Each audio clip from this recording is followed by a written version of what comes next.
Va piknikka kech qolamiz, bo'la qol. Onam chiqyaptilar. Yomon desana. Qayerga ketyapsizlar? Kutubxonachilikka. Qayerga? Piknikda kutubxona ochilgan onam. Tabiat qo'ynida kitob o'qiymiz. Voy, piknikka borib dam olishga kitob o'qiysizlarmi? Kitoblarimni olganman. Ha. Zulayho Boyxonova aytgan ekan. Ha, hattoki liftda ham kitob o'qing. Ha, yo'q, men ham borsam bo'ladimi? Yo'q, men onam mollarda uyalaman kitob o'qishga. Nima yo'lasan? Endi bu yosh qizlarning inglizcha kitoblarini o'qiydi. Mayli.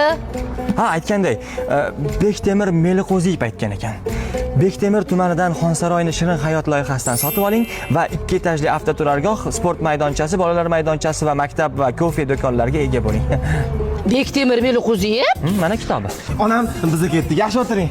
Mayli, yaxshi boringlar. Qizlarni gaplashganmiz.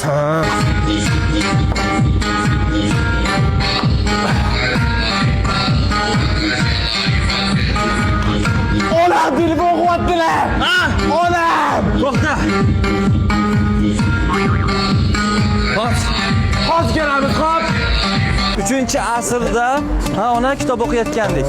A, yo'q, o'g'lim qani? Frederiksteynda Yemoqning quchmog'i bor asarini o'qiyapti. Muzikani do'sh kelyapti-yu. Qarang, ona, kutubxonani oldiga klub qurishibdi ahmoqlar. Ha, mayli, yaxshi o'qinglar, mayli, xo'p.